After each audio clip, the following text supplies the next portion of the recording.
Ayuk anganbani thoibi tumba hagolaktuna tholakpani mahana tholakpada ngarangda mana tharamba khamen pami macha adu ngasi wangthrong wangna leramba se ubada mahangaklami khamen pambi aduna aduki matik wanglamba amadi khamen pambi aduda paleba khamen sing aduna chumnagi khamen dagi saruk mari thokna hena chawba sida mahangakladuna adubu karino haiduna mahak sangsalakduna munna yengli adumna yengli ngai mahak su sonjai ngarang dani aina picture pikna porakhibado aduga ahinga makhatang da asukama thina chawna panba asumna khalingai mahaki machana bi thadusu tumba holaktula tholaklami mahak su ubada ngakladuna khamen pambi adubu thobi mana khara heklaga mungda pusalaktuna thonglami adumna hawna thonglaba adu mama chapuna charami mata oduda khamen thongba adu aduki matik hawrami madu ubada makhoi anina khamen dubu khara khaidoklaga thangnaba singdasu pirami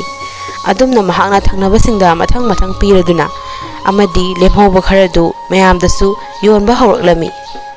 adumna mathang mathang yolamlaga mathang yenumini khamen sing adu mana ngarang hekhrabasu adumak palami madu ubada mama macha adu ngakladuna hainarami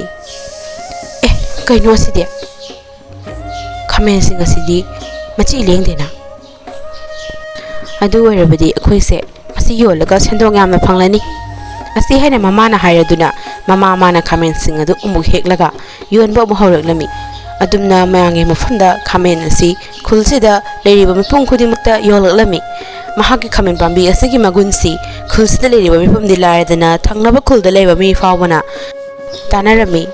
mathangi numini khamen pambi adu lengdana adumak palami madubu amuka suthubi mana heklaga yonbo mu hawraklami mahangna adum yolabada mahaki sempu aduda pisasu aduki matik tunglami pisa masing yang kholaklabada matongi matungina mahakna sum khamen yolakpana haujikti maha khamen dukan oina su changna famlami adumna changna hanglabada mahaki mafamdagi pisa singasu ningthi jana laklami amadi pisa sing adubu su mahakna mafam chana chana thamlami pisa sing aduna leirabada mahakna mahaki oizaba yum kaisu sajanba ngamjarami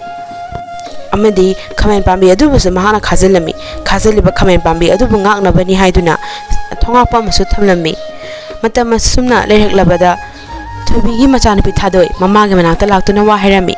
ima akoise na hangai karisu khanadeko ado asege khamen pambi asina lepaletina sum paliba se kari marangino habasibu khangbrani ima nangbo asumna machana pi thadoi mana mama mage mafamda wahang asi hanglaklami wadu tabada thobi mana hairei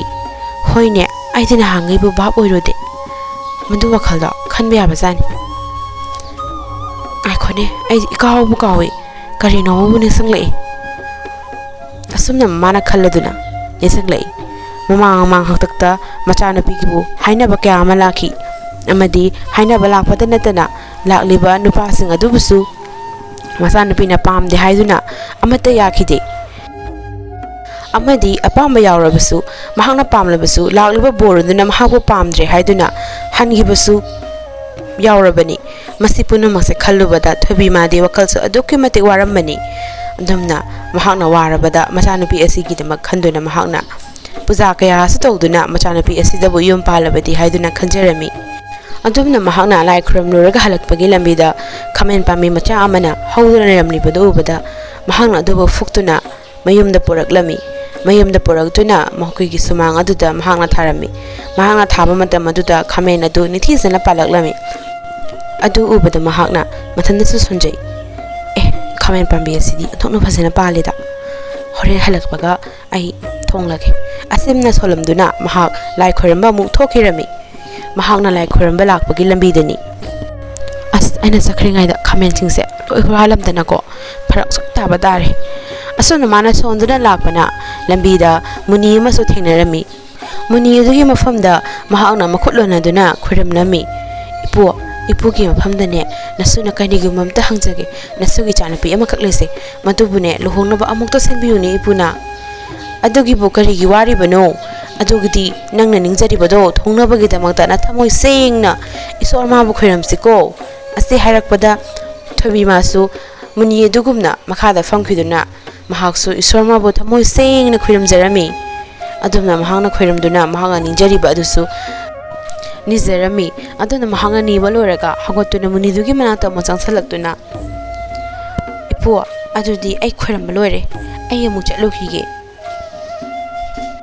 wahai aduda mani aduna mo hairaknami nana ngasi niribado lemna ma fangbo oyuko adumna haikiba du mahak ningsanglakpada thoibi mana machanupida hairaklami aina ne numitudane lai khoirambada nikibado khangningbra karino ima karini rurino imana adudia aina ne chanupigi luhongbagi mohota khamen pambi ase oina nirure aduna isor mana thangjan biribane khamen pambi asibu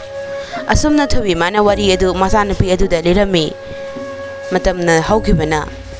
khul sinba thungnasu mahake machanupigi nupa algodoriba bor adubusu thiba horoklami aduma thiringai talak aduda mahaki khamen pambi adugi matik magun adusu khul sana fawraduna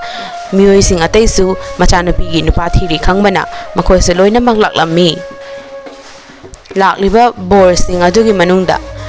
thadoi mana thamoina khoida saba su khalalami aduda ina kaira khunba masang mato yamna fazaba amabu khalladuna makhoi ani bu punna lohong mirami adumna mata mana haukrabada nomagi numini